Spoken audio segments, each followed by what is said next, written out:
Ahora sí ya. Mira, yo estoy leyendo aquí, dice, ¿conoces a posgrados? Y dice, para ver lo que comparte con sus amigos, envíale una Estamos ya cita. en vivo. Sí, sí. Ya casi. Vamos a poner esto. O sea, a ustedes no les sale, los Listo. esperamos esta Allá en noche. principio estamos en vivo. Sí, ese es el último, esa es la última publicación. Pues. Más arriba está el símbolo de agregar. Listo. O sea, es más como una cuenta de una persona que hace público. Sí, pero si pública, no sé si los, porque de todas formas creo que en Facebook se puede hacer cosas públicas, así no sean amigos de uno, que todo el mundo lo pueda ver. Sí, sí, sí. ¿Ya, Nancy? Realmente se hace público y las personas pueden entrar a la máquina que buscan.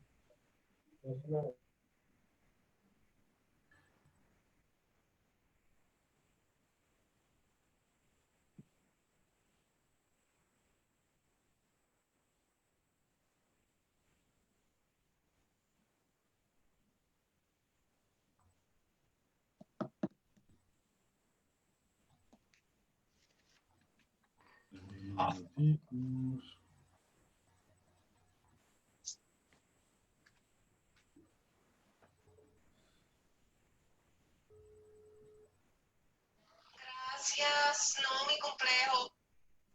Bueno, querida Nancy, ya estamos transmitiendo.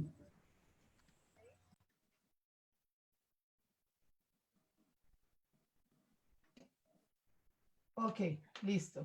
Listo. Bueno, ¿listo? Buenas noches, ¿sí? Bienvenidos a este conversatorio de poesía. Es un conversatorio que corresponde a la clase de aula abierta del profesor y poeta Santiago Espinosa. La cátedra que se trabaja allí es Derivas de la poesía contemporánea, del énfasis en poesía, uno de los énfasis de la maestría en creación literaria. Esta noche en este conversatorio nos acompañarán Federico Díaz Granados y Frank Baez. Son dos poetas muy importantes, ¿cierto?, de la creación literaria. Federico Díaz Granados es un poeta colombiano, periodista, gestor cultural y que tiene pues una obra muy importante y de gran reconocimiento. Igualmente el poeta Frank Baez, que es de Santo Domingo, República Dominicana, y gracias por estar con nosotros, tanto como Federico. Tienen también los dos una obra muy importante, la de Frank Baez, tengo algunos como Jarrón y otros poemas, postales. Anoche soñé que era un DJ, la Marilyn Monroe de Santo Domingo. Bueno, además unos títulos bastante significativos, ¿cierto? Entonces, bueno, pues vamos a tener este conversatorio con Santiago, con Frank y Federico. Bienvenidos entonces y esperamos una buena conversación. Seguro que sí. Muchas gracias. Bueno.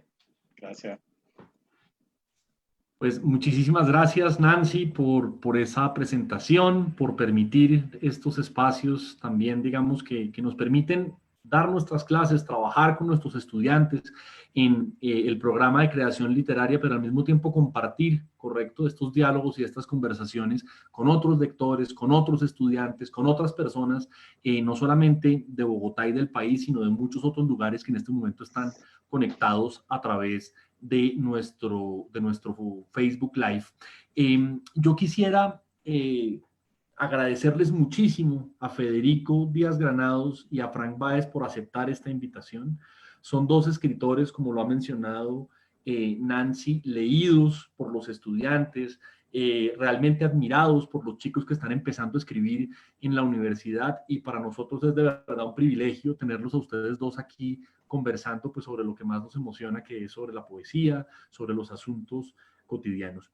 Esta clase en particular tiene el título de Derivas de la poesía contemporánea y de alguna manera busca que los estudiantes de la maestría hagan como una especie de mapa en lo movedizo, como que entiendan calibren por ellos mismos, digamos, algunas de las propuestas poéticas más interesantes de lo que se está haciendo en América Latina, en el ámbito hispánico, y por supuesto tenemos a dos de los representantes más interesantes de esta poesía. Yo quisiera decir algo que los hermana, aunque por supuesto hay muchísimas cosas que los diferencian, pero yo siento que aquí tenemos a dos poetas que nos recuerdan que la poesía es también la voz de la cotidianidad, la voz de las conversaciones francas que nosotros tenemos, que la poesía no es un asunto alejado y absolutamente inaccesible para nuestra expresión, sino que la poesía es la experiencia, es la revisión de las palabras sencillas y cotidianas que de alguna manera nos convocan.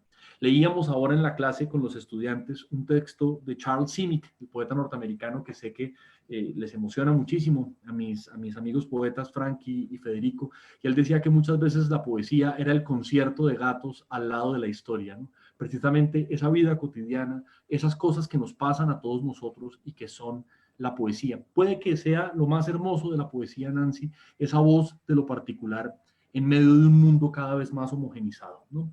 Y precisamente los hemos invitado a ellos dos para que nos hablen de eso, de sus poemas, de su escritura, de su proceso con la creación, de aquellos autores que los han marcado, de qué autores o referentes nos recomiendan y por supuesto, pues que nos hablen de los libros que han escrito.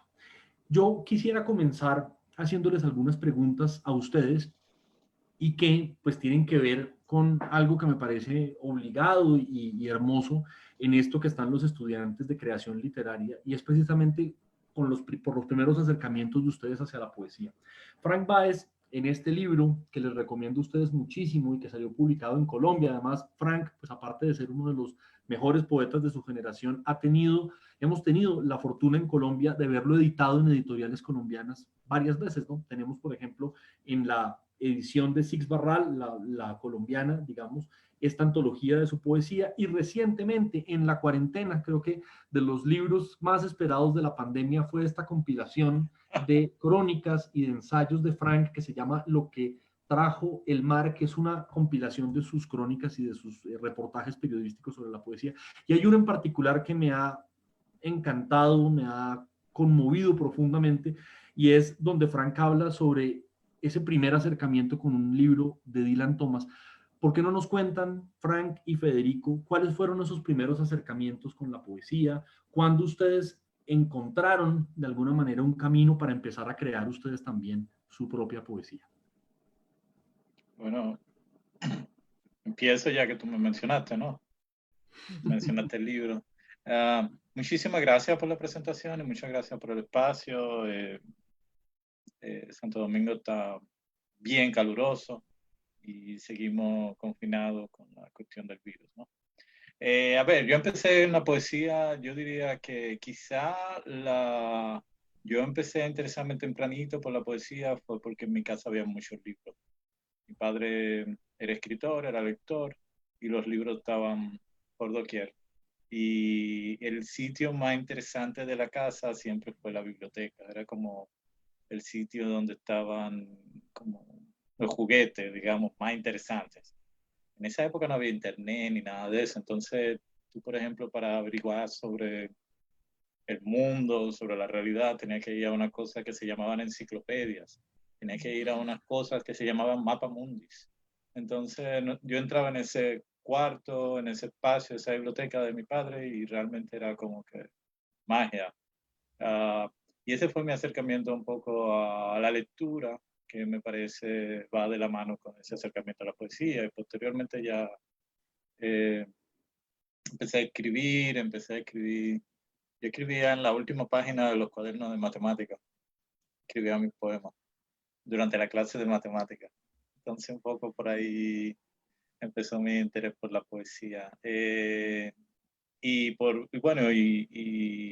Y tenía esos libros como ejemplo, ¿verdad? Como ejemplo de emular. Estaban todos esos poemas, mi padre leía poesía siempre en la casa. O sea que había como, yo diría que estaba ese ejemplo de él, y que escribir y leer poesía no era nada extraño y que uno lo podía hacer. Y yo me di cuenta de algo que fue, yo creo, lo más determinante. A mí me gustaba mucho la música, me gustaba mucho el rock, me gustaba mucho el heavy metal, me gustaba todas esas cosas. Entonces lo que me di cuenta es que las letras de esas canciones que me encantaban de la música alternativa de los años 90, Nirvana, toda esa gente, era similar a mucho de esa poesía que estaba por ahí.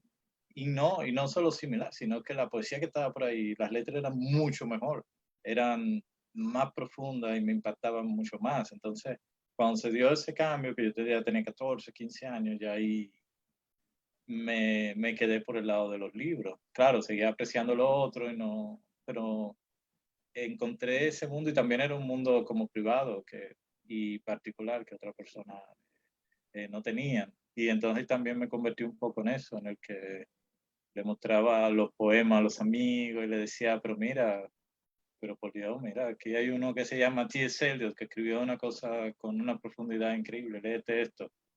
Y la gente se impactaba, claro, porque imagínate, cuando tus referencias eran las canciones de R.E.M. o de Héroes del Silencio.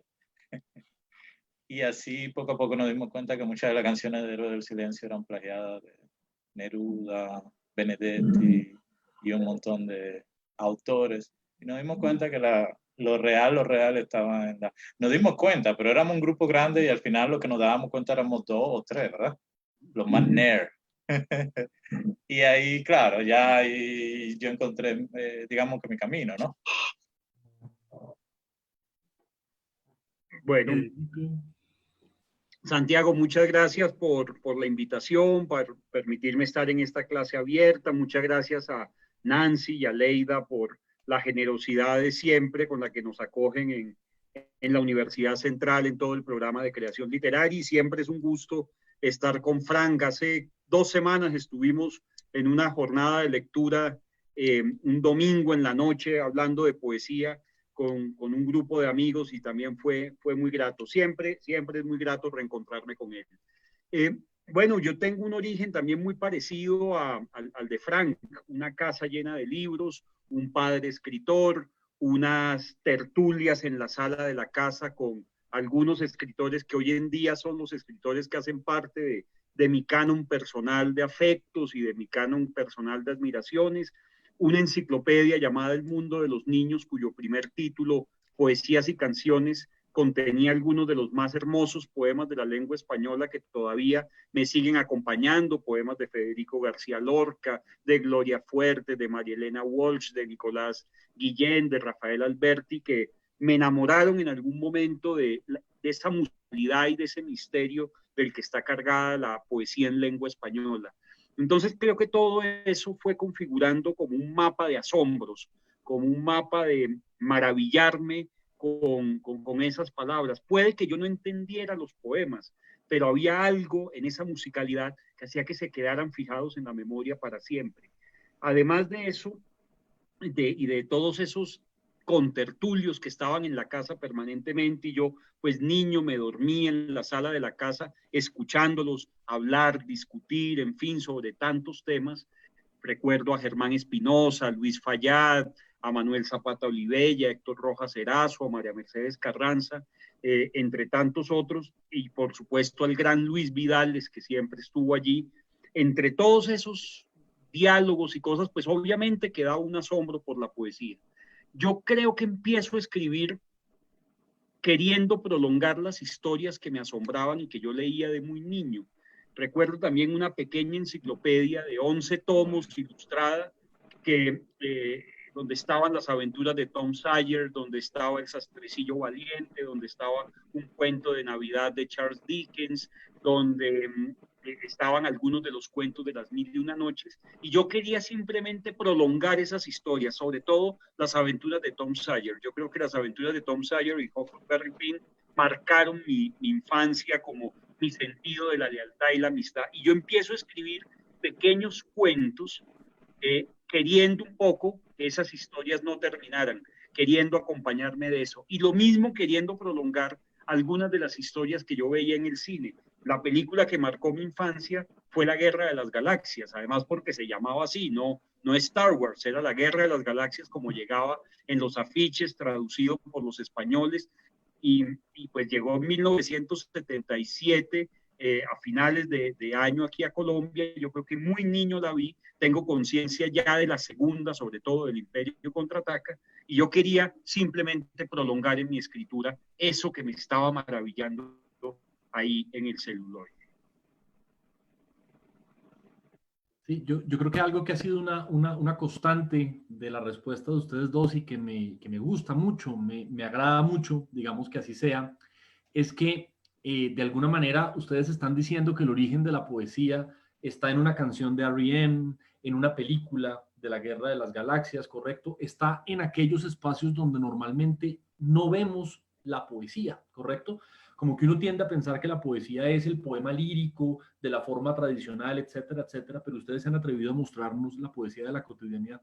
Alguna vez escuché sobre el arte pop una frase que me pareció muy bella, ¿no? Y es que decía que cuando Warhol y cuando todos los pintores detallaban los objetos cotidianos, nos mostraban cuán ciegos somos para ver lo que más vemos, ¿no? Y muchas veces yo he encontrado en la poesía de ustedes eso, ¿no? Que me recuerdan cuán ciegos somos para ver lo que más vemos, ¿no? Frank, por ejemplo, nos habla sobre el dilema entre el poeta y un DJ antes del Zoom, hay que decirlo, ahora que nos convertimos todos los profesores en DJs, en Zoombis, ¿correcto? Ya Frank nos recordaba esa vecindad, digamos, entre un DJ y el poeta. Federico nos hablaba de la primera historia de amor con la princesa Leia y así con muchos otros ejemplos. Hay un verso de Federico que a mí me gusta mucho y que dice que la poesía es observar los segundos pisos de las casas, ¿no? Yo creo, Frank, que en República Dominicana, que también hay esas casas, digamos, del Caribe, donde hay unos segundos pisos, en donde ocurre una vida en esas ventanitas y que muchas veces no vemos, está la poesía. Ustedes hablan sobre los asuntos de la cotidianidad, pero hay una pregunta de taller que me parece muy buena, ¿no? Y es, ¿cuándo ustedes saben que deben escribir un poema? ¿Cuándo en esa infinita e inmensa cotidianidad, películas, cine, de pronto ustedes dicen, este es un poema de Frank o este es un poema de Federico? Bueno, si quieres arranco yo, Frank, en esta. Nada, yo creo que es lo que nos causa asombro. Ningún tema es vedado a la poesía. Yo estoy convencido de eso. Y yo leo un poema de Frank y me doy cuenta que ningún tema está vedado para la poesía. No hay palabras preconcebidas para la poesía. Yo creo que desde que le torcieron el cuello al cisne de los padres modernistas a quienes tanto queremos y tanto admiramos y que también tanto nos distanciamos de ellos, pues de alguna forma nos ratificamos como ese artificio de alguna manera, pues también pues, nos generó una musicalidad, pero también nos generó una prevención a muchas generaciones frente a la poesía. Yo creo que todos los temas están allí y están susceptibles para generar un asombro o una emoción que es finalmente lo que le corresponde a la poesía. A mí me encanta poner un ejemplo que tiene que ver con un poema de Antonio Cisneros. Antonio Cisneros, en uno de sus más bellos poemas de desamor, Los 4 boleros maroqueros, termina diciendo: no me aumentaron el sueldo por tu ausencia, sin embargo el frasco de Nescafé me dura el doble, el triple las hojas de afeitar. Yo todavía me pregunto cómo hizo Antonio Cisneros para meter la palabra Nescafé en un poema y que funcione y sea musical y nos genere asombro y además nos convoque a un ámbito. Yo creo que de alguna manera cuando hablamos de cosas cotidianas, el asombro de la poesía está en generarnos ese ámbito. Que yo lea un poema de Frank y me sienta que estoy en una fiesta con un DJ y que ese DJ se cree un ángel de Dios, en fin. Todo eso de alguna manera es lo que siento que la poesía nos abraza y nos convoca, que yo lea un poema y sienta el calor del poema, sienta la lluvia en la poesía de muchos amigos, ¿no? Entonces, de esa manera, Santi, yo estoy convencido de verdad que eso es el ámbito, la temperatura y sobre todo que el lenguaje nos lleve a eso.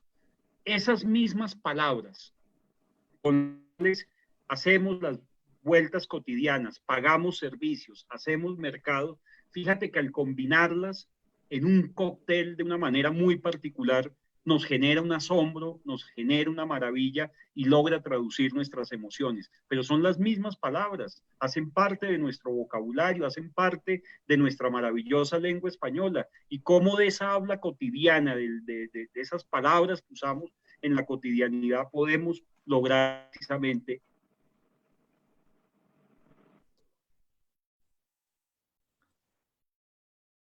Sí, que creo que te quedaste congelado un momento. Repite lo último, que no sé yo.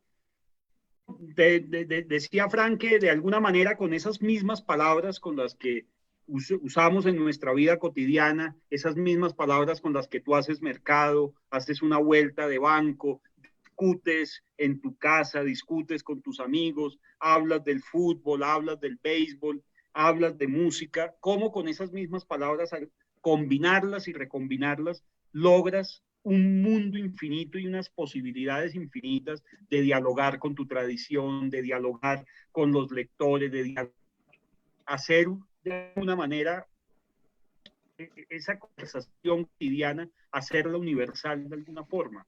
Y eso se logra con ese mismo vocabulario que tú y yo tenemos. Wow. Sí, muy interesante. Muy interesante. Sí, totalmente de acuerdo. O sea, creo que yo no lo hubiera pensado eso, claro, pero después que tú lo dijiste, creo que puedo quedarme con tus palabras. Pero me acuerdo un verso, eso que el último que tú dices, me acuerdo un verso de Lucián Blaga, que él decía, al final de un poema, él decía como, con esos mismos pies, que nosotros tenemos, Jesucristo anduvo por las aguas. Entonces un poco eso, de que no es que tú estás sacando unas palabras que no existían en el lenguaje ni nada de eso, tú estás trabajando con el material de la cotidianidad, que yo creo que hay que decir cotidianidad porque se confunde, el material de la vida. O sea, la vida es la cotidianidad, es lo que tenemos día a día, lo que nos enfrentamos. Y si hay una tradición que la tiene muy claro eso, la tradición japonesa, del haiku y eso, la de la contemplación, la de ver el instante, el presente, y todo eso. Por otro lado, eso no quiere decir, creo, que a uno no le interesen las palabras, las posibilidades de las palabras, buscar palabras complejas y todo eso, pero yo creo que un poco que el poema tiene que comunicar, a mí me parece eso. Y quizá tratar de evitar, es que es complejo, o sea, escribir es complejo. Cuando tú quieres comunicar, pero al mismo tiempo tú quieres comunicar algo que generalmente no se dice, es algo complejísimo, parece sencillo y eso, pero es muy complejo. Pero al mismo tiempo tú no quieres usar artificio, tú quieres que sea de la manera más honesta y más pura posible. Entonces tú tratas de que el lenguaje esté lo más enfocado en el objeto, es un poco como que te lo estoy poniendo acá el objeto, no te voy a meter, no voy a tratar de sonar poético, para decirlo de alguna manera, ¿verdad?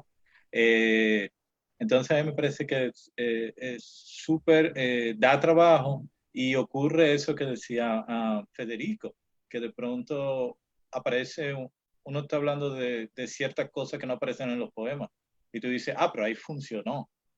Por ejemplo, cómo tú puedes meter ciertas palabras en un poema y funcionan. Había un movimiento futurista que usaban todas las cosas modernas y todo eso, y Vallejo decía, por ahí no es la cosa, porque no es que yo hable de un bombillo, que era como algo nuevo en los años 30, ¿verdad? Hay un poema de Pedro Salinas sobre el bombillo, pero no era que tú hables del bombillo en sí, sino de cómo ese bombillo influye en tu vida, cómo ese bombillo es importante para el lenguaje, cómo ese bombillo es importante para la generación en la que tú estás viviendo. ¿Qué hay ahí detrás de ese bombillo? No es sencillamente de que tú pusiste un elemento moderno ahí, sino que ese elemento esté bien puesto en el poema y funcione en el poema. Entonces, muy difícil porque tú no tienes los modelos anteriores donde aparecían bombillos en el poema. Ahí, por ejemplo, qué sé yo, tú hablabas de una laptop en un poema, por ejemplo.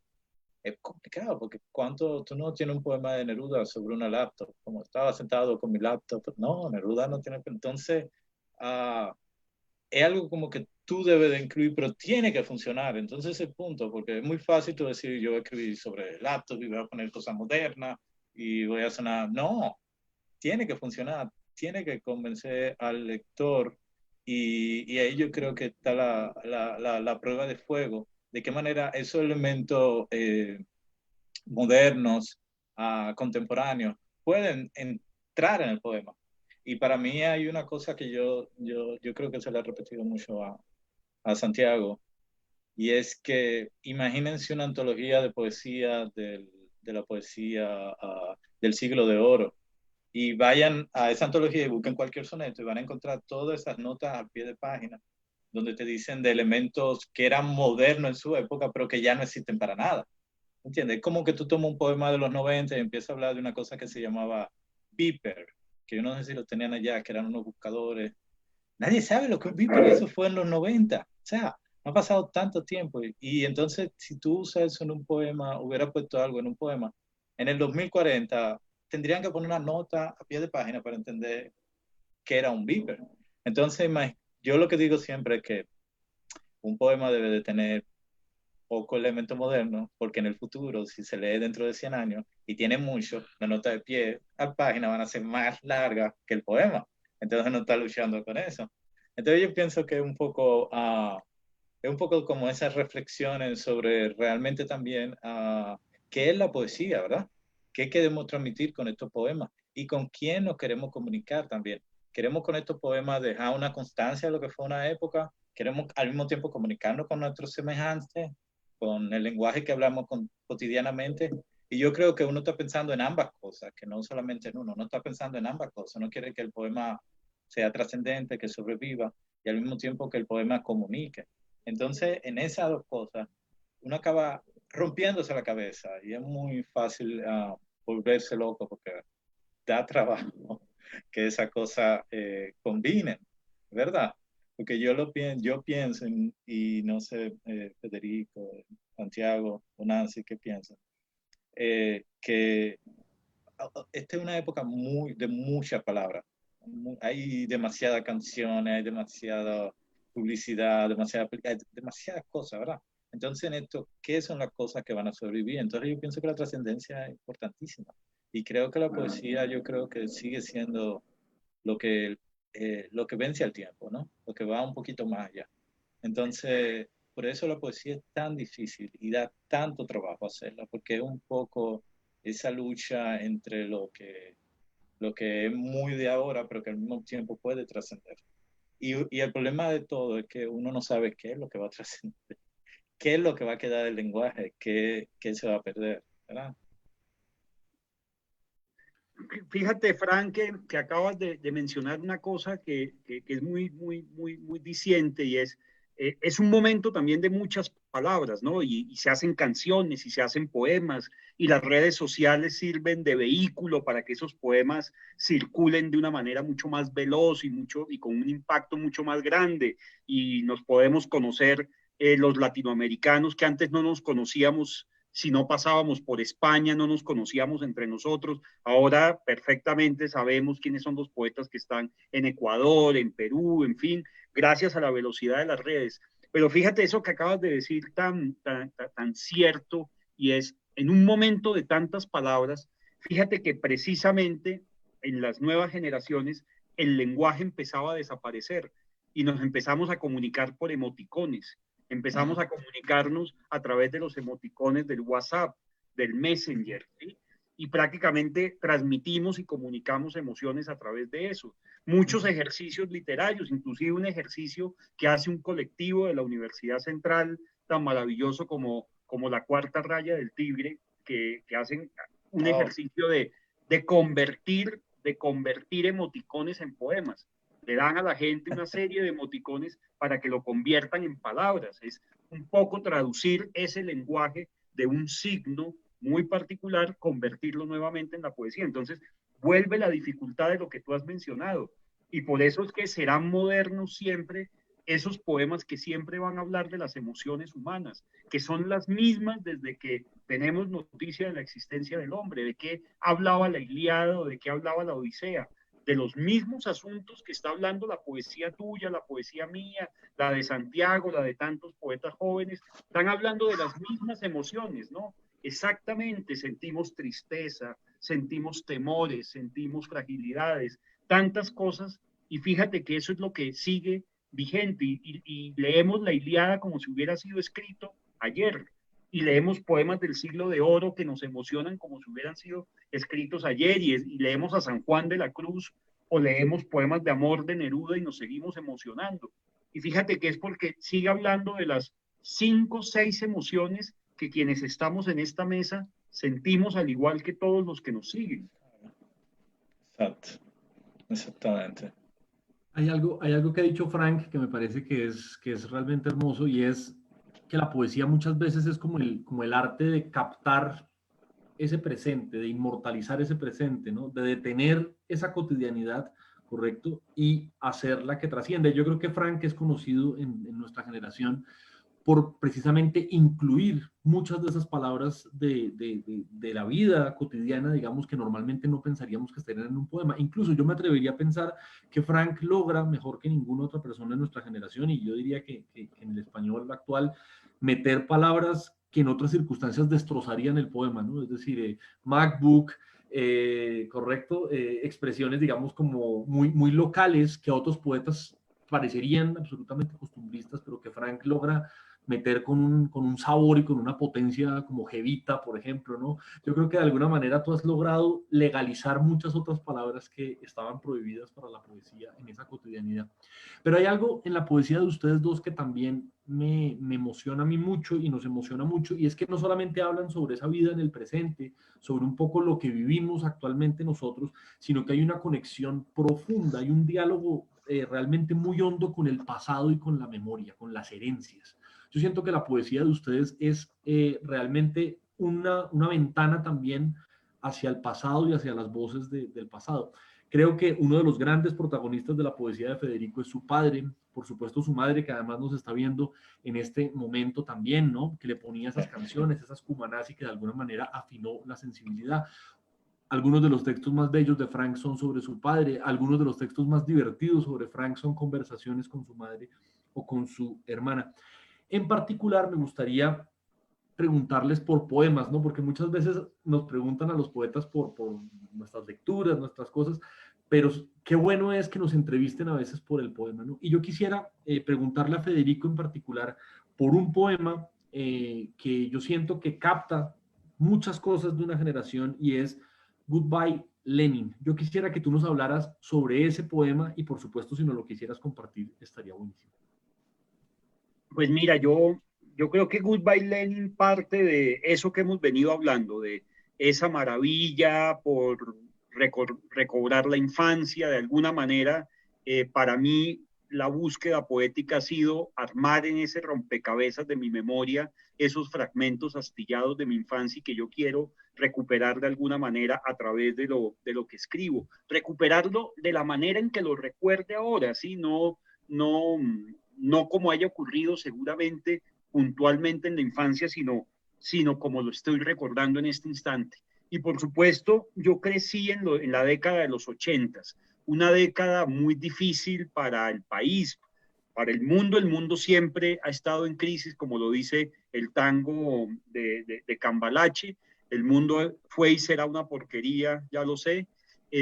Pero más allá de eso, la década de los 80 fue particularmente difícil, y crecer en un país como Colombia y ser adolescente, niño y adolescente en un país como en la Colombia de los 80 no fue fácil. Fue la década en que se impuso el narcoterrorismo, en que los jóvenes de Bogotá sentíamos miedo de salir a la calle porque había la amenaza de que se iba a poner una bomba en un centro comercial o en un colegio de Bogotá. Efectivamente estalló una bomba cerca a una zona muy comercial, estalló una bomba en el edificio del DAS, se cayó por una bomba el avión de Soacha, mataron a los mejores líderes de una generación de todas las tendencias políticas, pero sobre todo de la izquierda, del liberalismo, mataron a Luis Carlos Galán, que era todo un símbolo generacional. Entonces no fue fácil crecer en eso, pero además estaba una utopía de fondo, y era haber crecido también en un hogar donde pues había una influencia política, sobre todo de una militancia política en la izquierda, en el comunismo internacional, de esos fines de la Guerra Fría, como lo era esa década de los 80, en que yo me acuerdo las cumbres de Reagan y Gorbachev como una esperanza de paz para el mundo. Y mi ídolo era Garry Kasparov, el ogro de Bakú, campeón mundial de ajedrez. Entonces, yo siempre cuento esta anécdota, Santi, que tú la conoces muy bien, y es que pues los amigos de mi colegio llegaban de vacaciones con los regalos y con los productos que venían de los Estados Unidos, tenis, relojes, chaquetas, juguetes que venían de los Estados Unidos. Por supuesto, yo tuve algunos también gringos, pero yo tenía muchos juguetes soviéticos también que llegaban a través de mi padre, que viajaba a la Unión Soviética, a la RDA y a los países del bloque socialista. Entonces, yo llegaba al colegio con escudos de Vladimir Lenin, de Carlos Marx, de la bandera con la hoz y el martillo, y pues la verdad es que yo sé que era un niño un poco raro, lo sigo siendo, y pues obviamente me miraban un poco raro en ese momento. Eran los años de la película Rocky 4 y yo le iba a Iván Drago, no a Rocky, ¿sí? Yo quería que ganara Iván Drago porque ese era el discurso que había en la casa. Yo me acuerdo que mi papá viaja a la RDA en el año 89, 3 meses antes de la caída del muro, y él regresa muy convencido de todo ese mundo que yo no sé si en realidad era el mundo que él veía o era el mundo que él soñaba ver y que a lo mejor se le volvió una verdad porque era el mundo que él soñaba ver. El asunto es que a los 3 meses se cayó el muro de Berlín y se cae como dominó todo ese mundo que habíamos soñado. Y pasan muchos años y aparece esta película maravillosa de Wolfgang Becker, Goodbye Lenin, y a mí me impacta porque inmediatamente me devuelve al pequeño apartamento de mi padre, que todavía sigue siendo una república socialista. Entonces es lo más bonito porque sigue siendo un lugar donde allá no se cayó el muro de Berlín. Yo estuve con Santiago en Berlín hace unos 2, 3 años, estuvimos en Berlín juntos, y cuando llegamos a contarle la anécdota, mi papá todavía nos decía que el muro de Berlín estaba, que eso no se había caído, que nosotros que estábamos creyendo. Y es porque en su pequeño mundo, pues ese muro no se cayó. Y yo sentí esa analogía precisamente con el poema que se los voy a leer. Goodbye, Lenin. Aquí está. De niño, algunas veces jugaba a ser cosaco. Otras veces retozaba como consomol o cosmonauta. Así transcurrió la infancia, guerras del zar en un patio sin nieve, ni abedules, ni estepas, ni pueblos incendiados. A veces era Kasparov o el osito Misha y recreaba historias de amor en el Transiberiano. La voz del padre daba cuenta de matrioscas y samovares y del mausoleo de Lenin bajo una luz ultravioleta, de los monumentos a Pushkin y Máximo Gorki y de las noches blancas de Leningrado. Era el verano de 1985 y por onda corta hablaron de la perestroika, cambiaron los coros del Ejército Rojo por canciones de YouTube, relatos de pioneros por un incendio en Chernobyl. Y no volvieron los cosacos, ni los consomoles, ni los cosmonautas a mi cuarto, en aquella noche en que mi madre me daba las buenas noches en voz baja, para no despertar a toda la casa, mientras apagaba para siempre la última luz de mi infancia. Bueno, un poema bellísimo. Incluso me tomo también la vocería de la gente que nos está escuchando en el Facebook, pues aparte de los estudiantes de la clase de derivas, de los estudiantes de Nancy, de los estudiantes de la maestría, mis estudiantes de la clase de proyectos, hay 85, 90 personas que han estado conectadas aquí con nosotros. Nos dice, por ejemplo, Fernando Gutiérrez, se escribe para el futuro o para lo que se siente hoy o se sobrevive, y dice que qué bello poema, Goodbye Lenin. Muchas gracias a todos los que nos escuchan. En ese orden de ideas, ¿no? Un poco la entrevista a los poemas también, ¿no? Que los poemas también hablen. Hay un poema de Frank que yo he confirmado con mis estudiantes, pero en general con los amigos y con mi propia experiencia como lector, y es que es un poema realmente generacional. Y les quiero contar una anécdota, y Frank me corregirá. Un día estábamos en Ecuador correcto, en un bus, en uno de estos festivales de poesía, que entre otras cosas Frank ha escrito sobre los festivales de poesía, unas crónicas que yo les recomiendo mucho, porque son muy divertidas y hablan de alguna manera sobre lo que es esta cosa tan misteriosa de unos poetas que se reúnen en las ciudades para leer y para compartir sus poemas.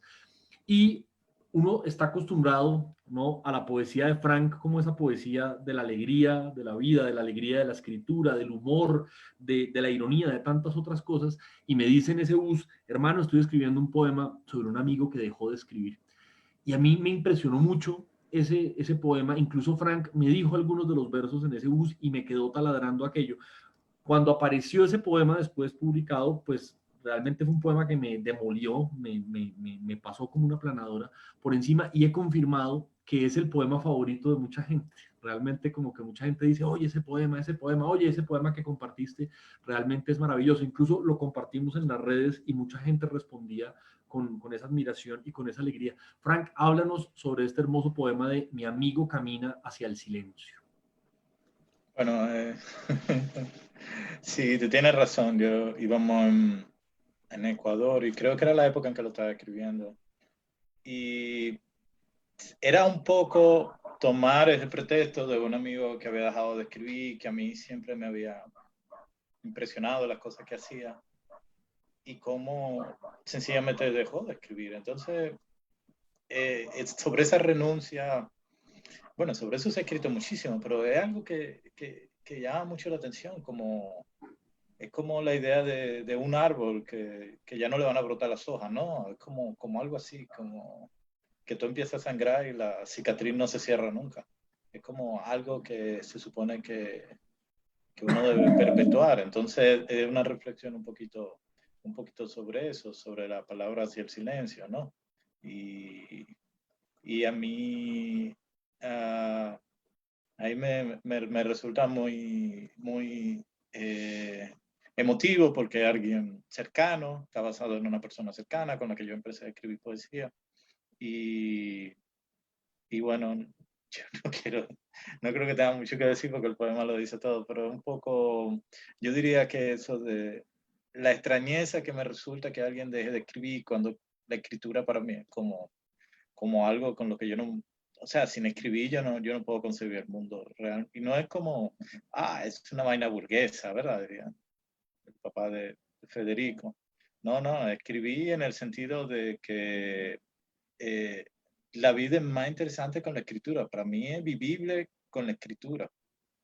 Incluso hay cosas que yo padezco y mi consuelo es que voy a poder escribir sobre eso. Y voy a poder vivirla, voy a poder superarla. La escritura se vuelve entonces como una especie de medicina, de refugio, pero también es algo muy activo, muy presente, muy erótico, muy sensual. Es algo que en el momento en que tú lo escribes lo estás viviendo y te da una energía y te da una vida. Entonces, que alguien deje eso es algo como que me parece como la muerte, ¿no? Como ya se acabó. Entonces, aquí ese poema venía un poco, todas esas reflexiones me surgieron en ese momento. Y fue un poema que me dio trabajo para escribir, porque sobre ese tema uno empieza a decir un montón de tonterías y cosas, uno puede hacer un montón de análisis, hice por acá, por allá, pero entonces finalmente me di cuenta que el poema era la imagen, una imagen, y es la imagen del amigo mío, dejando, cuando llegó su última palabra, su último momento de escritura, ¿no? Entonces, bueno, lo busco acá.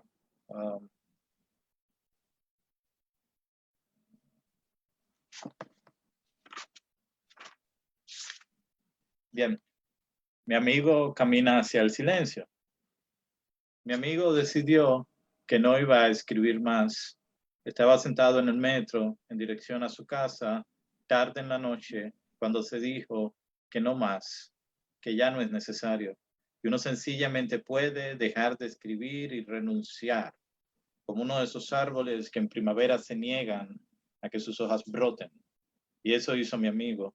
Decidió que no iba a escribir más y que cuando le viniera el impulso lo iba a ignorar, o mejor aún, iba a aprovechar esa energía para hacer otra cosa, como caminar.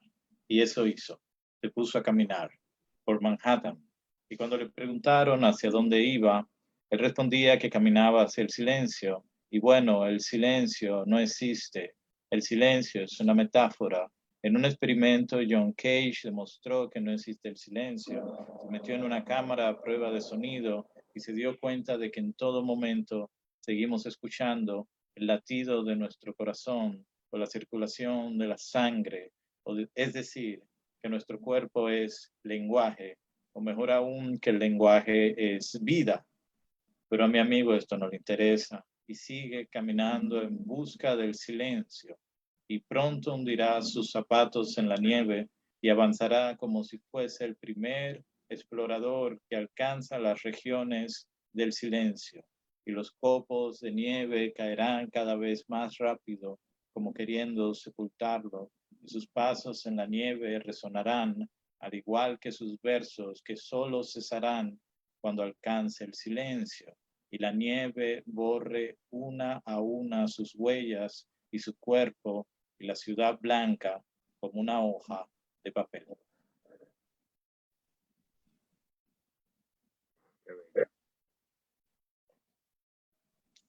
Santiago, no te oye. Disculpe, que me estaba silenciado. Hermosísimo poema. Yo creo que son dos poemas, digamos, uno quisiera, por supuesto, quedarse conversando con ustedes dos horas, y de hecho lo hemos hecho. Tenemos los brevísimos tiempos de estas conversaciones virtuales, y dentro de las personas que nos escuchan están formulando las preguntas, estudiantes nuestros, pero también amigos que se conectan, y me gustaría de pronto darle la oportunidad a dos o tres personas, digamos, que pregunten las preguntas hacia ustedes. Nancy, si a ti te parece, por supuesto, también estás silenciada, querida Nancy.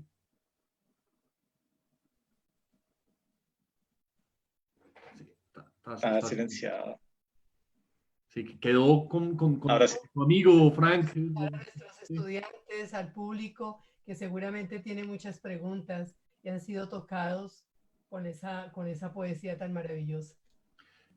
Dice Carlos Santiago, estudiante de la clase, muy bello el poema de Frank. Dice Róbalo, burbuja, me tocó el corazón. Nicolás Rodríguez, buena mi socio, el Frank.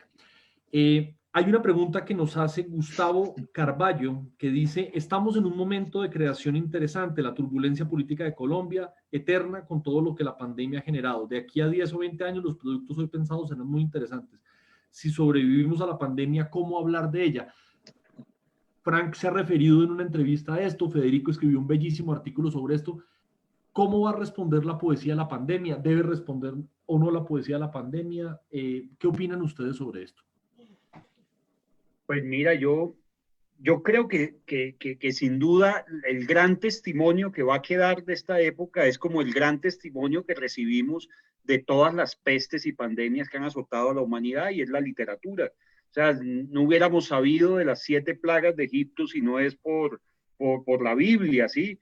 Y no hubiéramos sabido de ese primer gran confinamiento universal que fue el Arca de Noé, ¿no? Ahí quedamos confinados supuestamente, y en ese momento el ser humano se iba a reinventar, como dicen ahora que nos vamos a reinventar nosotros, que estamos confinados en nuestras pequeñas arcas de Noé, que son nuestras casas, nuestras bibliotecas, con nuestras mascotas. O sea, estamos un poco viviendo eso que ya nos había contado la Biblia. Sin duda alguna, las pandemias y las pestes han generado además unas transformaciones y unos cambios de era y unos cambios de época que ha permitido todo un tipo de transformación social, política y cultural. Y la noticia que recibimos de todo eso es gracias a la literatura. Podríamos hacer ese maravilloso recorrido desde la tragedia griega, o sea, acuérdense desde Edipo Rey, que todo transcurre precisamente por una peste, ¿no? Y todo empieza a partir de una peste, las pestes de la Edad Media, la peste que azotó a Londres y que también retrató Daniel Defoe en El diario del año de la peste, esa bella novela de los novios de Manzoni que habla precisamente de la peste en Lombardía, que tanto fue azotada ahorita por el coronavirus. En fin, entonces, en las futuras generaciones seguramente se hablará de esto. Creo yo que se hablará más en perspectiva. Tengo, por obvios motivos, mucha desconfianza de lo que se esté escribiendo en la coyuntura, de lo que se esté escribiendo en la calentura y en la emoción de lo que se está viviendo en este momento. Seguramente van a salir algunos bellos textos de ahí. El bello poema de Andrea Cote, En la guerra del Clorox, que es un poema absolutamente conmovedor y que ya lo ha leído en varias oportunidades, que nos muestra un poco a partir de que un día en Estados Unidos no había Clorox, ¿sí? No había Clorox en los Estados Unidos y todos necesitaban Clorox para sobrevivir a esto. Entonces, y se está escribiendo mucho texto, diarios de pandemia, he leído un par de cosas de escritores además que han tenido el COVID, entonces que han escrito sobre la experiencia. Y hay cosas muy divertidas, hay una página que se llama Bitácora del Encierro, de una universidad en México, donde todos los días están publicando un texto de un escritor latinoamericano sobre el tema. Pero sí siento que los grandes poemas y los buenos cuentos y novelas vendrán dentro de muchos años, cuando se digiera lo que está pasando en este momento, cuando se pueda mirar con perspectiva lo que está ocurriendo en este momento, que sin duda nos va a cambiar, nos está generando unos cambios culturales, el solo hecho de ya comunicarnos por Zoom, del hecho de comunicarnos por estas vías, de poder ver la biblioteca de Nancy, de poder ver la biblioteca de Santiago, de Fran, en fin, eso nos genera una intimidad que a lo mejor no teníamos antes. Así nos veamos un poco pixelados, estamos entrando en otro tipo de intimidad y eso está generando también unos nuevos lenguajes. Entonces, en esa medida sí creo que la poesía tiene mucho que decir y va a decir muchas cosas frente a esto en unos años. Y es el testimonio que va a quedar. Los datos históricos serán unos datos estadísticos. Pasó la pandemia, pasó esto, habrá algunos análisis de carácter filosófico. De hecho, ya los hay, muchos pensadores desde sus columnas están reflexionando sobre el tema de la pandemia en todo el mundo. Aquí creo que William Ospina lo está haciendo con una maravillosa lucidez. Y por supuesto, personajes como Noam Chomsky están reflexionando sobre el tema y muchos de los filósofos que quedaron reunidos en ese volumen llamado Sopa de Wuhan, que yo siento que en este momento ese libro se debe leer mucho más de lo que pensábamos iba a leer en el mes de marzo o abril. Sopa de Wuhan, ustedes lo consiguen, además está de distribución gratuita, lo pueden bajar de internet, ¿no? Y donde están las columnas y primeros artículos de muchos pensadores, unos de talante marxista, otros de talante más anarquista, en fin, sobre lo que se venía. Muchos muy escépticos, muchos preocupados por lo que podía pasar y muchos convencidos de que iba a generar una transformación cultural.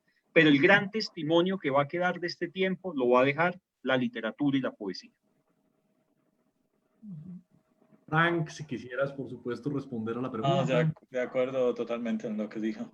Y me llama la atención, por ejemplo, yo pienso en la pandemia que ocurrió hace 100 años, ¿verdad? La de la gripe española.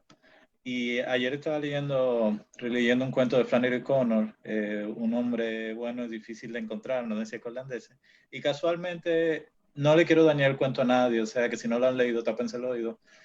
El asesino del cuento, el padre, muere de la gripe española, entonces llama mucho la atención, porque quizás si el padre no hubiera muerto de la gripe española, todo el mundo del cuento estuviera vivo. Entonces, a mí me causó como sobre todo porque se habla tanto de que no hay referencia a esa época, de que se escribió poco sobre eso, a pesar de que fue tan terrible como lo de ahora. Claro, dependiendo de las proporciones, ahora el mundo está más junto. Pero creo que sí, que es interesante, es un punto muy interesante que va a pasar con todo esto, que de todo esto que se está escribiendo, qué va a quedar realmente. Y también eso de que se está escribiendo mucho, pero todavía estamos inmersos en esto, ¿verdad? Y puede que lo peor todavía no haya llegado. Entonces, yo creo que con el tiempo se sabrá. Vamos a ver qué tal. Y pienso también en otra cosa a medida que Federico hablaba, y era en esa situación atmosférica que pasó en el mundo en los años en que se escribieron Frankenstein, que vino la idea de Drácula y todo eso.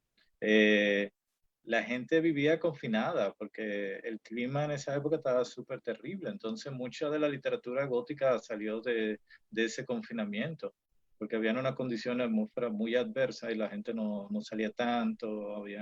Entonces, muchas de esas obras que son Drácula, que son Frankenstein, y otras más, ahora no recuerdo bien, surgieron de esa época, surgieron con el sentimiento y el pesar de esa época. Entonces son obras que han influido mucho, sin contar, claro, la de Lord Byron o del mismo Shelley, el hombre. Entonces, habrá que ver, pero yo creo que sí, como dice, yo creo que la clave está en algo que ha hecho Federico, de qué manera esto ha cambiado nuestra forma de relacionarnos, de pensar el mundo y todo eso. Y yo creo que eso sí va a generar algo nuevo, que no quiere decir que se haga ahora, o quizá alguien lo hizo en alguna parte del mundo, lo está escribiendo en el momento, o un Kafka o algo así, ¿verdad? Pero realmente creo que va a surgir algo nuevo, porque realmente son condiciones en las que no habíamos experimentado anteriormente. Sí, pues muy bien, dice Daniel Ángel, total, Federico Díaz Granados, la literatura es la fiel radiografía del dolor humano a lo largo de la historia. Un saludo. Un abrazo a Daniel, grandísimo. Novelista y muy amigo también. Voy a tratar de hacer como paquetes de preguntas, porque han llegado varias, y es que en concreto hay una preocupación que tienen muchos los estudiantes del curso, tanto Carlos como Raúl, y voy a tratar como de juntar las dos, ¿no? Y es, de un lado, y los dos, digamos, son poetas confesos, digamos, ¿no? Pero por supuesto, Federico también ha incursionado en el cuento recientemente. Frank es una persona que también ha escrito muchos textos narrativos. Y voy a tratar de juntar dos preguntas. Y es una, ¿cuándo saben ustedes cuándo deben escribir algo narrativo o la poesía? Y si hablan de una realidad prosaica, ¿cuándo saben que deben escribir en verso o poema en prosa? Esas dos preguntas como las junto en una. Wow. Complejo, ¿no? Es difícil, yo creo que sí. Yo creo que, a ver, yo creo que también uno con el tiempo trabaja por proyectos, ¿verdad? Tú te sientas a escribir poesía y tú estás pensando en un libro que tú quieres desarrollar y eso. Entonces quizá muchos de esos impulsos que te hubieran acercado más a la prosa, tú lo acabas escribiendo en poesía. Yo pienso que pasa eso. Pero también, claro, yo creo que depende. Hay cosas que son para escribir en prosa y otras que son para escribir en verso. Yo creo que uno se da cuenta, y eso lo sabe uno mismo, la sensibilidad que uno tiene. Yo, por ejemplo, hago mucho periodismo y escribo en crónicas y eso, y se ha dado el caso de que historias que me mandaron a hacer sobre X situaciones, las crónicas son malísimas. Me han salido una cuestión periodística, o sea, efímera. Pero la idea se me ha quedado en la cabeza y ha acabado convirtiéndose en un poema en el futuro. Entonces esto surgió de una inquietud, ponte de escribir una crónica y ahí sí el poema funcionó mejor. Y yo no creo que pase lo contrario. Es muy raro como que tú llegues a un sitio y dices, voy a escribir un poema de eso y acabé escribiendo una crónica. No sé si te ha pasado a ti, Federico. A mí lo contrario no me pasa. Sí, yo estoy de acuerdo contigo, Frank, y yo creo un poco, y quiero citar a un querido amigo que es el poeta Jorge Cadavid, un poco trayendo a Roberto Juarros, ese gran poeta argentino, y dice, hay situaciones, imágenes, asombros que uno pareciera visualmente como disponerlas para la horizontalidad, así como hay otras palabras que están como dispuestas para la verticalidad, y que de pronto la poesía es aquello que tú vas a disponer para esa verticalidad. Para mí, finalmente, lo importante es que siempre haya un ámbito de la poesía, independiente de que sea prosa, de que sea ensayo, de que sea un poema versificado, siempre hay un ámbito de la poesía. La prosa que a mí más me seduce es precisamente esa prosa que está cargada de poesía, y no porque esté cargada de una musicalidad simplemente, sino porque nos está generando una atmósfera y nos está abrazando en una atmósfera que nos emociona y nos hace sentir que está hablando de nosotros, que está hablando de mis emociones, que está hablando de esos miedos o de esos temores que sentimos. En esa medida, cuando yo trato de escribir desde una reseña, una crónica o el único cuento que he escrito, que además es por una de las razones más poéticas de mi vida, pero más antipoéticas para muchos de mis amigos, y es un cuento sobre el Santa Fe, el equipo de fútbol, ¿sí? Entonces, por ejemplo, Santiago, para Santiago es todo un elemento antipoético que es hincha de Millonarios. Hay poesía en la fealdad también y en la derrota. Sí, entonces, en ese sentido, fíjate que ha sido el único cuento, pero que de ahí parte precisamente una idea de un poema también, o sea, de ahí surge como un primer asombro para escribir en algún momento algún poema. Yo siento lo mismo, Frank, de pronto tú estás escribiendo una reseña o estás escribiendo una crónica, no estás satisfecho con la crónica, pero de pronto el hallazgo fue una imagen, una frase, y de esa frase puede surgir un futuro poema, ¿no? En esa medida, todo lo que se escribe, pues, es de alguna manera carpintería para la poesía. Y yo de alguna manera siempre quiero llegar a la poesía, así esté escribiendo prosa, así esté escribiendo un texto por encargo, así esté escribiendo un prólogo. De alguna manera siempre quiero llegar a ese puerto donde me siento tranquilo, en ese vestido donde me siento que encajo perfectamente mis emociones y que todos mis sentidos de alguna manera se engranan, y es la poesía. Así esté escribiendo una crónica, una reseña, un ensayo. Tú sabes que curiosamente me hizo pensar en un escritor dominicano, Juan Bosch. Juan Bosch estaba jovencito, creo que debía de tener 20 y tantos años, y un día se sentó a escribir una carta y acabó escribiendo uno de sus cuentos más famosos, La Mujer. Y él no tenía ni idea de por qué iba a escribir este cuento, pero sencillamente algo lo atrapó y terminó escribiendo este cuento. Entonces también quizá un poco eso de que hay fuerzas misteriosas que habitan a uno y acaban adueñándose de lo que uno quiere escribir o de lo que uno quiere decir, ¿no? ¿Te acuerdas, Fran, ese poema de Ernesto Cardenal que dice, me dijeron que estabas con otro y me fui a mi casa a escribir un poema contra el gobierno por el cual estoy preso? Bueno, voy a tratar de hacer nuevamente un combo con algunas preguntas que han llegado, ¿no? Y es que a lo largo de esta charla tan de verdad sugestiva para la escritura y para tantas otras cosas, ustedes han transitado muchísimo por el pasado, la memoria, pero al mismo tiempo también las cosas más actuales, ¿no? Hemos hablado desde los cosmonautas hasta el MacBook, desde los DJs, digamos, hasta, sí, hablaba Frank ahora de Byron, ¿no? Y hay una pregunta que hace Alba Luz, es la primera, Alba Luz Huérfano, estudiante aquí de la maestría, y es, en medio de toda esta cosa tecnológica, de este mundo hiper conectado, como poetas, ¿qué son esas cosas que ustedes más añoran de la anterior cotidianidad? Digamos, esas cosas que ustedes echan en falta, como que extrañan de ese mundo del ayer, de alguna manera, y que ya no existe hoy. Y de manera un poco más hacia el futuro, nos pregunta Luisa Fuerte, amiga aquí que nos ve, y es cómo la poesía actual se está comunicando con las nuevas generaciones, cómo la poesía está llegando a los más jóvenes, digamos. Ustedes han recorrido también en festivales, han tenido la oportunidad también de estar en talleres. ¿Qué está pasando en las últimas generaciones? Luego, fíjense, ¿qué añoran del pasado y cómo la poesía se está comunicando con las nuevas generaciones? ¿Qué está pasando en las últimas generaciones? Pues mira, yo estoy convencido, a ver, de ahí de muchas cosas. Cosas que extraño, me escuché en estos días esa canción de Bersuit Vergarabat que se llama No te olvides, que dice no te olvides del ayer, y ya cuando entro en modo karaoke es porque entramos ya en la decadencia del programa.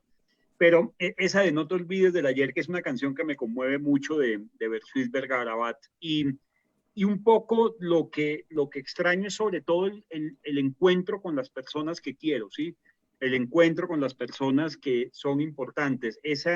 Así en este momento nos estemos encontrando de manera pixelada y virtual, y que lo que dije hace un momento, y esto nos convoca a otros y nuevos tipos de intimidad, sí me hace falta ese reencuentro con los seres que quiero. Me hace falta viajar, me hace falta, a mí me encanta viajar, montarme en un avión y salir. Curiosamente, y lo he escrito un par de veces, el último día mío en la vieja realidad fue en la casa de Emily Dickinson, Frank, que yo estaba en Estados Unidos y Frank se burla de mí porque después ya yo estaba con unos síntomas muy extraños cuando regreso de Estados Unidos, y resulta que yo había estado por pocos días en Estados Unidos y regresé el 12, me confiné desde el 12, o sea, desde el 12 de marzo estoy confinado, o sea, hace 5 meses y 7 días que estamos confinados, y el último día estuve en la casa de Emily Dickinson precisamente comprobando con mis propios ojos ese confinamiento al que ella se llamó en los últimos 20 años. Y bueno, después llegué, estuve enfermo unos días con todos los síntomas, y yo le decía a Frank el otro día, y mi preocupación era haber contagiado a Charles Simic, a quien había visto y que estaba muy tranquilo en su cabaña en New Hampshire, y yo lo había visitado, y que mi gran preocupación durante muchos días hasta que me hacen una prueba y sale negativa es que al pobre Charles Simic yo no le hubiera llevado absolutamente nada. Que él estaba tranquilo en su cabaña y llegó un colombiano a visitarlo, y pues era terrible eso, y eso me preocupó muchísimo y me angustió. Pero entonces extraño eso, extraño ese encuentro con los amigos, encuentro con todo. ¿Y qué siento frente a las nuevas generaciones y lo que están escribiendo? En el caso colombiano en particular, siento que hay una necesidad de romper con la tradición, que sienten que pertenecen a una tradición que es muy conservadora y que les corresponde a ellos como generación tratar de transgredir y romper con eso. Pero siento que lo están haciendo con mucho afecto. Siento en los alumnos de la Universidad Central que hacen una lectura afectuosa, generosa de su tradición para conocerla y transgredir y romper con eso. Y eso es algo que me entusiasma muchísimo, me entusiasma porque tiene que ver con que tengan profesores como los que tienen, que de alguna manera los están orientando a hacer esa lectura cariñosa. Pero sí siento ese afán y siento que quieren comunicar esas mismas emociones, que eso no va a cambiar finalmente. O sea, si son las mismas emociones de las que estamos hablando hace 3.000, 4.000 años, eso no va a cambiar. Simplemente es la forma como lo van a comunicar.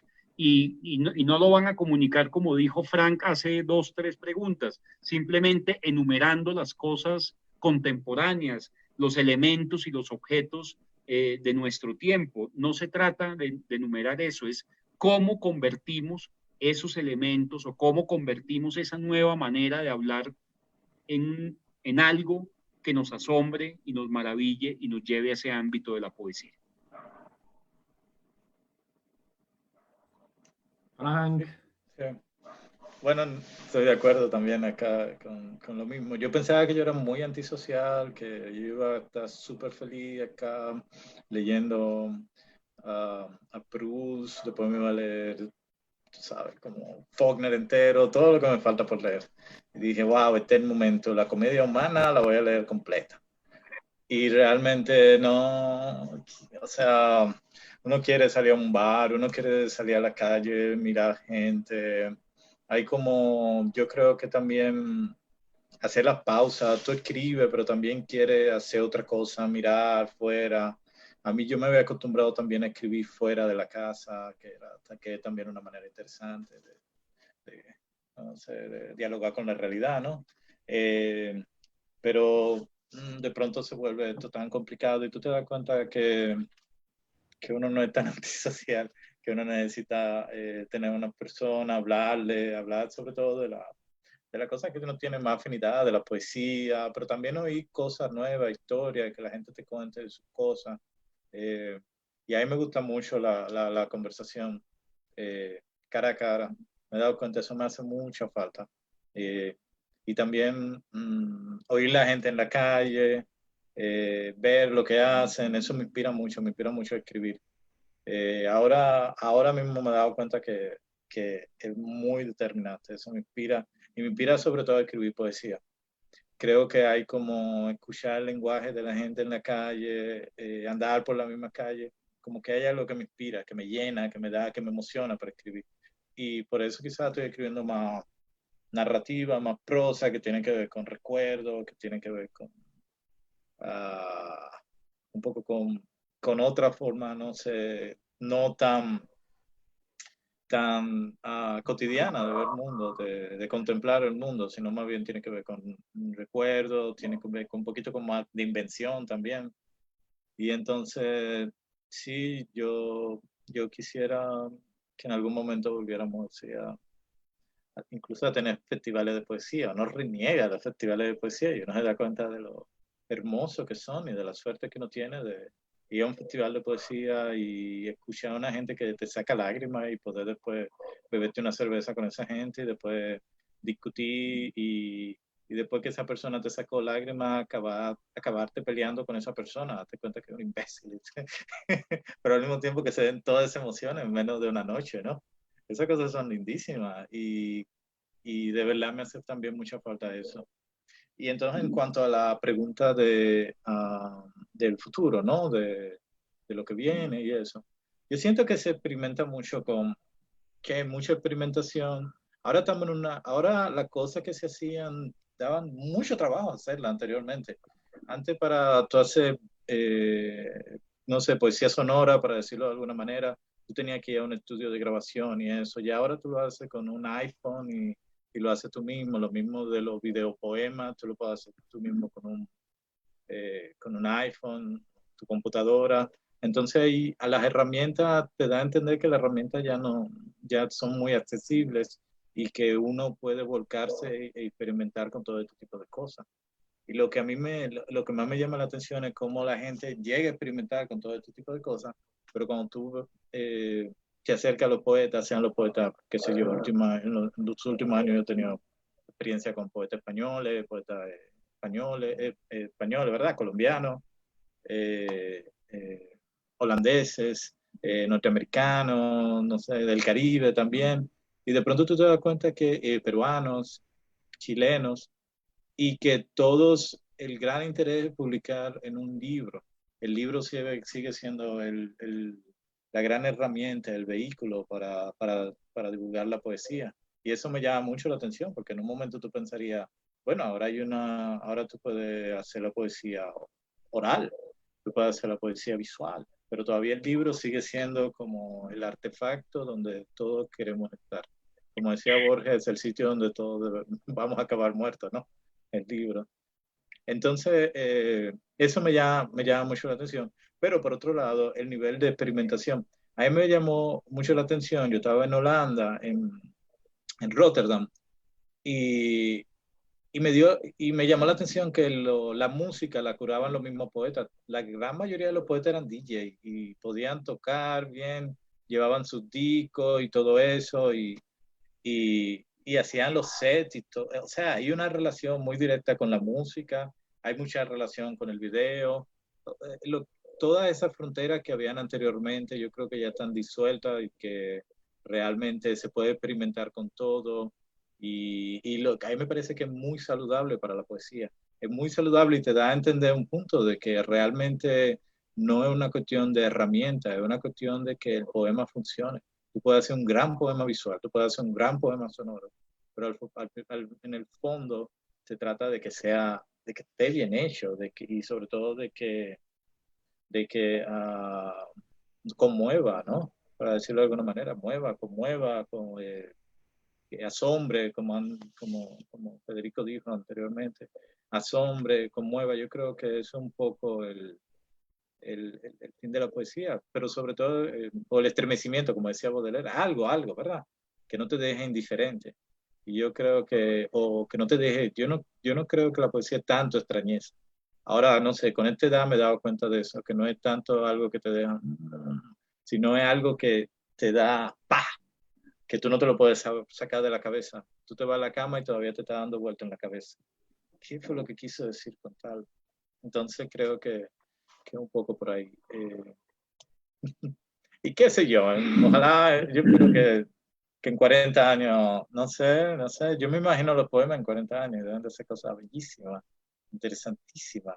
O sea, tú piensas ahora todo eso poeta, por ejemplo, ahora se está leyendo mucho a Anne Carson, y yo me pienso, ¿qué pasará en 10 años cuando la poesía de Anne Carson sea tan leída y se incorpore al canon de la literatura latinoamericana, en español? ¿O qué pasará con la gente que me crea Anne Carson, con Zurita? Como que tú piensas todas esas cosas y tú las lanzas al futuro y tú dices, wow, puede ser algo buenísimo. Porque al final es eso, yo creo que por más que estén todas esta experimentación, al final lo que cambia realmente la poesía son los grandes poetas de la época, que uno se influye en ellos para seguir escribiendo, ¿no? Entonces, un poco por ahí. Qué interesante además porque lo que están diciendo se está replicando en este momento en el Facebook con discusiones, con preguntas. A uno le gustaría, por supuesto, leerlas y compartirlas, pero creo que nos hemos excedido ya incluso de esos tiempos virtuales, pero realmente el gusto de escucharlos es tan grande que esta hora y ya 20 ha sido realmente muy breve y muy amena. Algunos amigos los saludan. Gabriel Chávez Casasola desde Bolivia dice un gran abrazo para ustedes, Fede, Santi y Frank. Qué gusto escucharlos. Bueno, infinidad de comentarios, les piden poemas y precisamente pues quisiera cerrar con eso. Si cada uno de ustedes lee 2 poemas, de hecho hay una petición para Frank aquí en particular que lea, dice Carlos García Fernández, Frank, por obvias razones no puedo obtener un autógrafo suyo en ahora en lo virtual, dice, pero dice, por favor, ¿podrías leer ese poema de Elegía a mis tenis? Bueno, entonces, pues yo creo que terminemos con 2 poemas, Fede, si tú quieres, empezamos 2 poemas, Frank, 2 poemas, te toca leer el de Elegía a mis tenis, que el público lo reclama. Bueno.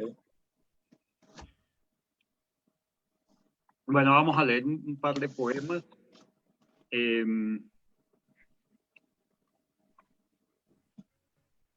Pues a propósito del tiempo que estamos viviendo, y pues es un poema que apareció en Las Prisas del Instante hace 5 años y que fue escrito hace unos 10 y pues lo leo muy a propósito de este tiempo. Recados cotidianos. No podía salir porque afuera había pestes y epidemias y no sabía ni intuía de qué se trataba. Apenas me persigno, repetía poemas de memorias y canciones como breve talismán, porque afuera el mundo era un karaoke que jugaba con mi destino. Si hubiera sabido esto, no habría dormido tanto. Me habría levantado más temprano para oír las orquestas afinando, las montañas rusas y el sonido de las cajas registradoras. Igual, si salía siempre, le dejaba copia de las llaves al vecino, y quedaron tantas por ahí regadas que recuperarlas era hacer un inventario exacto de la muerte. Salí a pesar de las advertencias y tuve que inventar otra vez el corazón, como tantas veces inventé mi patio y los rituales, y oí el silencio rumoroso de los aviones que se alejan, porque desde la trastienda del mundo llega un viento que mueve la casa, una luz que se enciende al otro lado de la calle, como trayendo señales de otro mundo. Y muy a propósito del tiempo que vivimos también en el que en el confinamiento pues escuchamos todo lo que pasa en la casa de al lado, ¿no? Escuchamos a los vecinos, entonces secreta compañía. Oigo el sollozo del vecino, sus canciones delatan su tristeza y su rencor. Oigo su tos y el agua hirviendo, y sus diarias costumbres de sintonizar las noticias a la misma hora. ¿Qué dirá mi vecino del rock desafinado que sale de mi dulzaina, de mis malos modales en la mesa y mis brindis solitarios y de romper tantos papeles en la noche? Él sabe que palpita este lado de la pared, mientras yo intuyo que nos parecemos mucho, porque canta destemplado y también llora, y sus ventanas se empañan en las noches. Bien. Muchísimas gracias, Fede. Dice Carlos Vanegas, estudiante de la universidad, maravilloso respecto a la lectura de Federico. Le mandan muchos saludos a Nancy. Róbalo Burbuja dice un saludo a la profesora Nancy, gracias por el espacio. Qué chévere, profe Nancy, también tus estudiantes te agradecen. Alguien cita una larguísima cita de Borges que ustedes les evocaron. Realmente muchas gracias, y Federico, por tus poemas. Y ahora invitamos a Franca que también nos lea otros 2 poemas, y no olvides el de los tenis que lo ha pedido. No, sí, voy a leer ese, sí. Elegía a mis tenis. El año pasado me topé con ellos mientras paseaba por un mall y fue un flechazo, fue un coup de foudre, como dicen los franceses. Amor a primera vista. El cajero aseguró que eran los últimos que quedaban y me sentí como si rescatase 2 cachorros que esperaban en una jaula a que alguien se apiadara de ellos. Al principio la gente los veía con curiosidad y en los malls me preguntaban cuál era la marca o si los había comprado en el país o en el extranjero. Y cuando tenía que quitármelos en los aeropuertos para pasarlos por los puestos de chequeo y los rayos X, yo temía que se quedasen con ellos y que ya no pudiera golpear como Dorothy los talones para retornar a casa. Bueno, hablo en pasado porque los tenis ya están viejos. Hace un mes me los puse y pisé un charco y se me metió el agua hasta el alma. No tenía de otra que botarlos y comprar unos nuevos, lo que me lleva a pensar que para ellos yo era el tiempo. Es decir, cada vez que me los ponía y echaba a andar, los estaba deshaciendo. Más que domesticarlos, dotarlos de una personalidad, los estaba destruyendo. Y cuando los tenis mueren, no van a ningún cielo o infierno. La mejor de las veces reencarnan.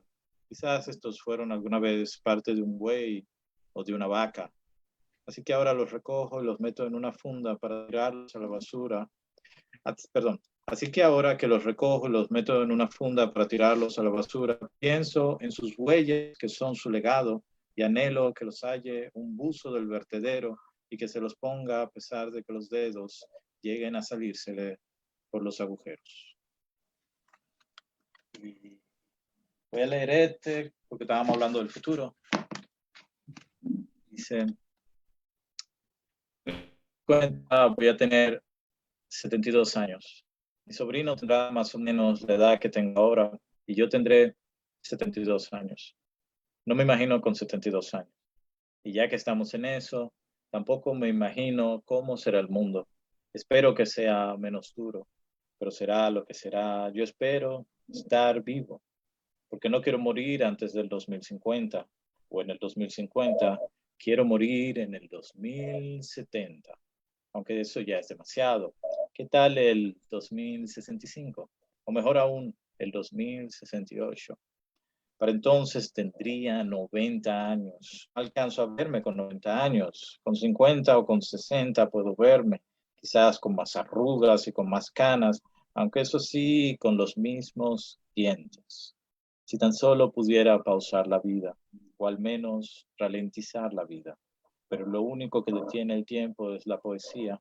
Lo único que congela el tiempo son las bajas temperaturas de la poesía, y habitaremos los versos como dentro de un útero y nunca naceremos y nunca envejeceremos.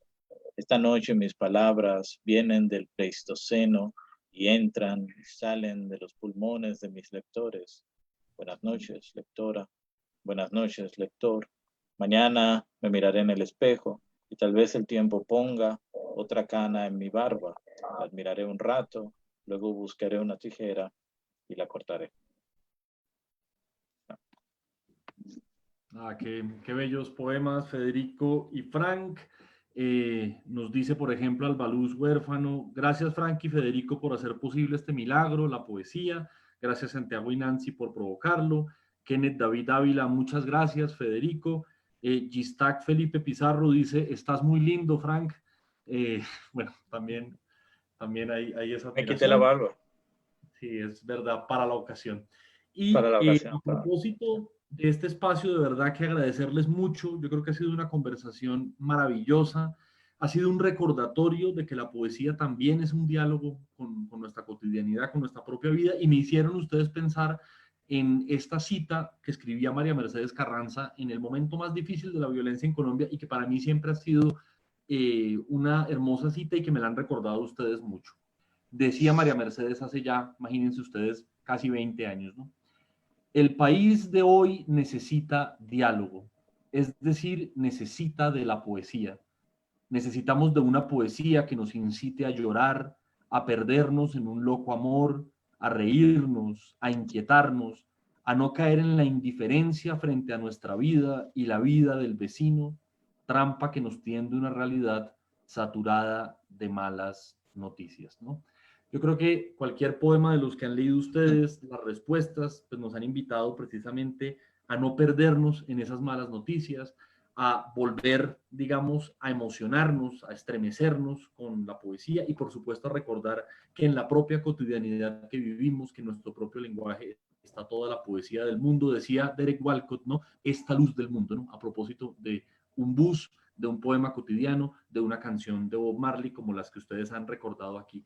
Esta ha sido la primera clase abierta del curso Derivas de la Poesía. Muchas gracias a todos los que estuvieron aquí, a Nancy, a los estudiantes de Nancy, a mis estudiantes, a los amigos. Hay gente que nos está viendo en toda América y en el mundo. Este video queda grabado, luego más personas lo verán. En 8 días tendremos otra mesa de una poesía muy distinta a la de Frank y la de Federico, pero igualmente complementaria, y es la poesía que está escribiendo Lucía Estrada, la poeta colombiana, poeta de Medellín, recientemente ganadora de un premio muy importante en los Estados Unidos, y Enrique Winter de Chile, ¿no? Que van a hablar mucho más sobre el misterio, sobre una poesía, como dice Enrique, de la opacidad. Luego fíjense que también en este diálogo participan otras tendencias y otras voces. Luego los invitamos aquí mismo en este espacio a las 7 de la noche para que se conecten y conversen con Enrique y con Lucía, como hoy muy bien hemos conversado con Federico y con Frank. Muchas gracias a ustedes dos de verdad. Muchas gracias, Nancy, y por supuesto a los que nos escucharon a través del Facebook Live. ¿Está silenciada, Nancy? Pues estoy silenciada. No, ahora sí. Gracias también a ti, Santiago, por este espacio tan maravilloso, a Federico, a Frank, por compartir la experiencia de la poesía. Seguro que después de esta conversación tan interesante, pues logra realmente transformar nuestro sentir, nuestras emociones y nuestras búsquedas existenciales también. Entonces espero también que pues todos hayan gozado de este maravilloso conversatorio y nos vemos entonces en la próxima sesión. Muchas gracias, Nancy. Muy especial.